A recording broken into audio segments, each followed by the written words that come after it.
Assalamu alaykum, hürmetli televizor körgüçüler.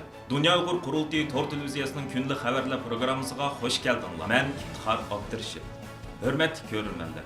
Tövende diqqatinglar günlük haberler programımızın tafsilatı bolsun.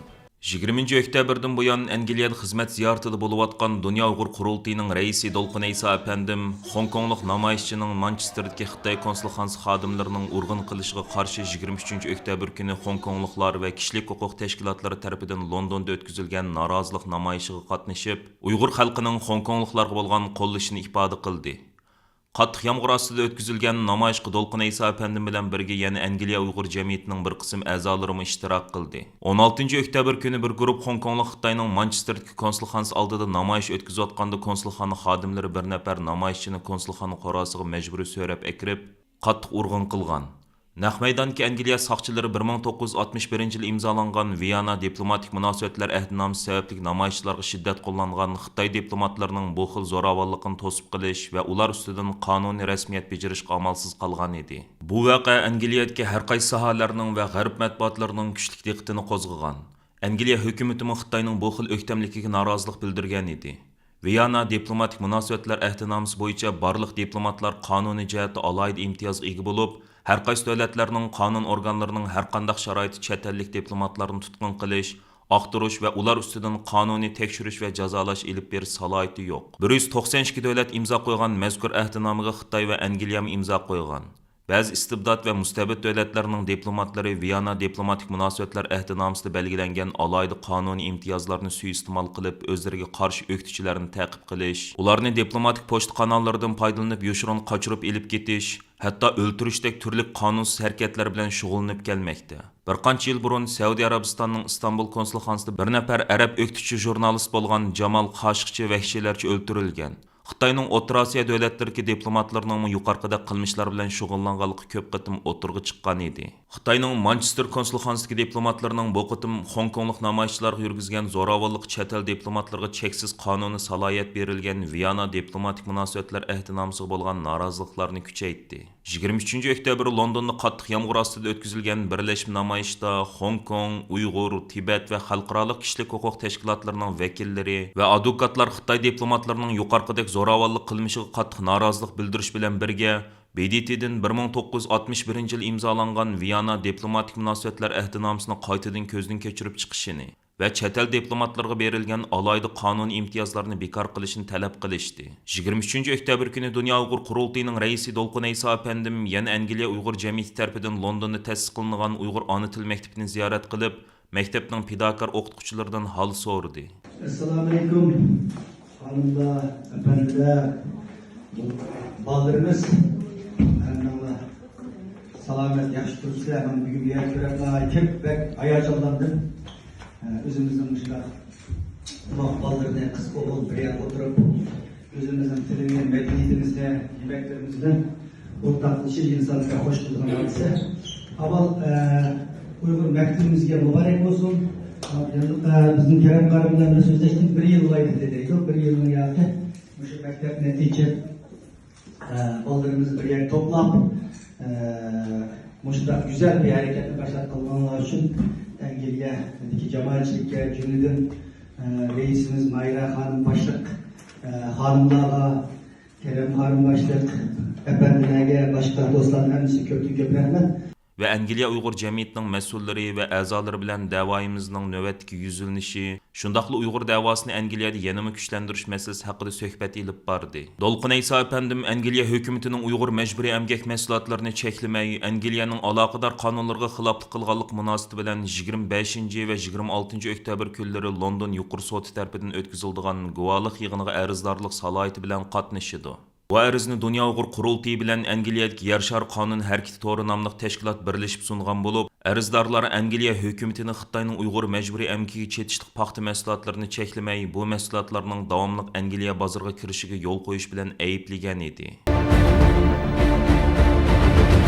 2022 yillik Bryussel Uyg'ur munbiri yig'ini tayyorlik komitetining a'zolari 23 oktyabr Germaniyaning Köln shahriga jam bo'lib, Dünya Uyghur Qurultayı, Hasana Xalqaro Fondi Jamiyati ve Xalqaro Sharq Turkiston Tashkilotlar Birligining o'rtaq sahibxonligida bu yil 11-oyda o'tkaziladigan 2022-yillik bir usul Uyg'ur munbiri nomli zo'r ko'lamli xalqaroliq muhokama yig'inining oxirgi tayyorlik xizmatlarini ko'zdan kechirdi va yig'inning konkret kun tartibini muqimlashtirdi. Tayyorlik komitetida Dünya Uyghur Qurultayıga vakolatan Qurultay ijroiya komitetining muavin raisi Turg'unjon Alovuddin, Qurultay yoshlar komitetining mudiri Erkin Zunun o'rin olgan bo'lib, tayyorlik komiteti a'zolari bundan burunmi Bryusselga berib yig'ini ichiladigan zal, vakillar tushadigan mehmonxona, tamoq va boshqa orqa saf xizmatlarini bevosita ko'zdan kechirgan edi. Uyg'ur irqiy qirg'inchiligini qanday qilib to'sib qilish masalasi asos muzokara temiz qilinadigan mazkur yig'in hozir qadar Uyg'ur masalasi haqida chet elda o'tkazilgan ko'lim eng zo'r xalqaroliq ilmiy muhokama yig'ini bo'lib qolgusi. 2022-yillik Bryussel Uyg'ur munbiri tayyorlik komitetining bildirishicha, bu yil 11-oyning 9-kunidan 10-kunigacha Belgiyaning poytaxti Bryusselda o'tkaziladigan va ichilish murosimi Yevropa parlamentida ilib beriladigan mazkur yig'inga parlament a'zolari, hukumat xodimlari, siyosiy arboblar, xalqaroliq donliq advokatlar va qonunshunoslar, diplomatlar, Uyg'urlar masalasini tadqiq qilayotgan chet ellik olim va mutaxassislar, xalqaroliq kishilik huquq tashkilotlarining vakillari, har qaysi dinlarga mansub diniy jamiyat va guruhlarning vakillari, dunyoning har qaysi ellarida faoliyat ilib berayotgan Uyg'ur tashkilotlarining asosli mas'ullaridan bo'lib 250 nafarga yaqin zot taklif qilindi. Bularning mutlaq ko'p qismi chet ellik olim va tadqiqotchilardan iborat.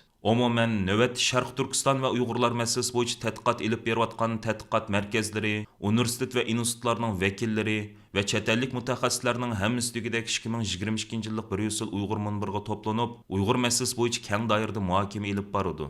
Uyg'urlarning taqdiriga munosabatli zo'r masalalar va Uyg'ur irqiy qirg'inchiligini to'sib qilishning konkret tadbirlari muzokara qilinadigan mazkur xalqaroliq muhokama yig'inining muvaffaqiyatli o'tkazilishi uchun Yevropa parlamentidagi ba'zi siyosiy guruhlar, xalqaro vakolatsiz millatlar tashkiloti, dunyo xatar ostidagi millatlarni qo'g'dash tashkiloti, xalqaroliq kishilik huquq jamiyati, CCJU, Reni Kassim Fondi Jamiyat qatorliq organlar mazkur yig'inning tayyorlik xizmatlariga yaqindan moslashib kelmoqda. Undan boshqa yana 2022-yillik Bryussel Uyg'ur munbiri yig'iniga ulabla Bryusselda Dünya Uyghur Qurultayı ijroiya komitetining yillik yig'ini chaqiriladi.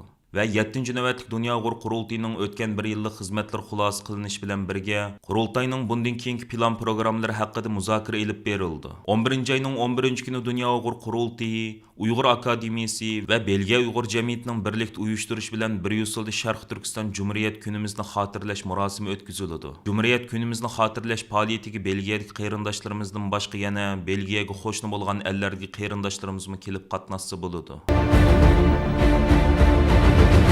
Kengash palata a'zosi Josh Hawley, Xi Jinpingning Uyg'ur irqiy qirg'inchiligidagi sheriklik rolini javobgarlik tortish to'g'risida bir qonun taklif loyihasi tayyorlab, Amerika Davlat Majlisiga sungan.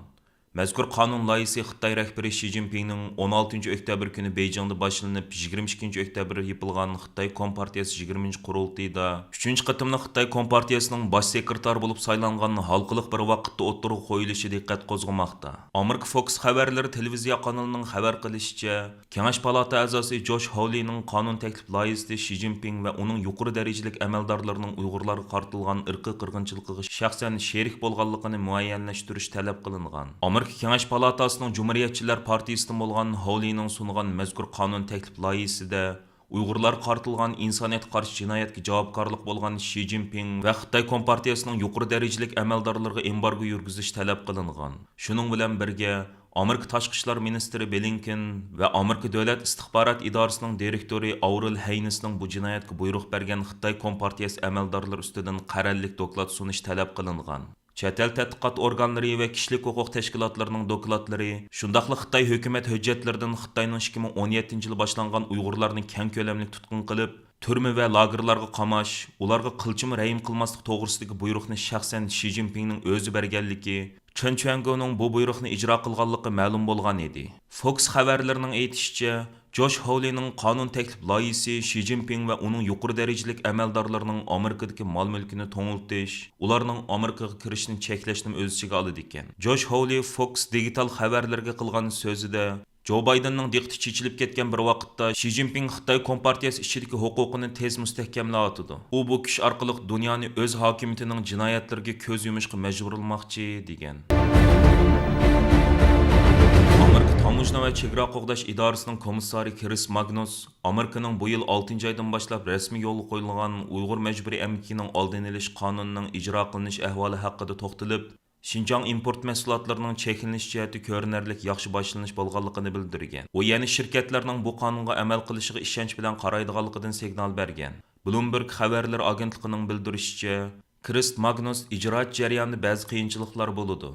Biroq, meningcha biz ko'rinarli yaxshi bir boshlanish qildik deb qarayman degan. Xitoyning Uyg'ur majburiy emgikiga xotim berishni maqsad qilgan va o'tgan yil 12-oyda prezident Bayden tomonidan tasdiqlanib, bu yil 6-oydan boshlab rasmiy ijro qilinishga boshlagan bu qonun Amerika-Xitoy savdo munosabatini qayta shakllantirdi deb qaralgan edi. Bloomberg xabarlarining ko'rsatishicha, Chris Magnus Amerika Davlat Majlisining har ikki palatasida birdek ovoz bilan ma'qullangan bu qonun Amerika xalqining qo'llashiga erishganligini ta'kidlagan. U mundaq degan: "Oxirgi hisobda bu Amerika xalqining buni xohlash-xohlamasligiga bog'liq.